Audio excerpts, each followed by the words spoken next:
తెలంగాణ రాజకీయాలు మరోసారి మోతమోగిస్తున్నాయి. అధికార కాంగ్రెస్ పార్టీకి ప్రధాన ప్రతిపక్షంగా ఉన్న బీఆర్ఎస్కి మధ్య మాటల యుద్ధం తీవ్రంగా సాగుతోంది. సై అంటే సై అంటూ ఒకరిపై ఒకరు సవాళ్లు విసురుకుంటూ చర్చకు సిద్ధమన్న మాటల తూటాలు పేలిపోతున్నాయి. ముఖ్యమంత్రి రేవంత్ రెడ్డి విసిరిన సవాలుకు కేటీఆర్ నుంచి తడాకా సమాధానం వచ్చింది. ఎక్కడైనా చర్చకు సిద్ధమంటూ డేట్, టైం, ప్లేస్ మీరే చెప్పండి అంటూ కేటీఆర్ ఢీ చెప్పారు. అంతేకాదు డెడ్ లైన్ కూడా పెట్టేశారు. ఈ నెల 8న ఉదయం 11 గంటలకు ప్రెస్ క్లబ్లో చర్చ జరగాలని ప్రకటించారు. ఇక ఈ డెడ్ లైన్ ఇవాళ రానే వచ్చింది. అందుకే ఇప్పుడు ప్రతి ఒక్కరి దృష్టి ప్రెస్ క్లబ్పై ఉంది. కేటీఆర్ తలుపు తడిపేనా?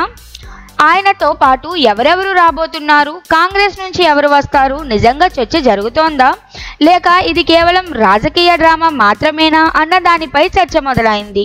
మరోవైపు బీఆర్ఎస్ నాయకులు అసెంబ్లీలో చర్చ చేద్దామంటూ ప్రతి సవాల్ చేస్తుండగా కాంగ్రెస్ మాత్రం రివర్స్ పంచ్లతో బీఆర్ఎస్ పాలనను ప్రశ్నిస్తోంది.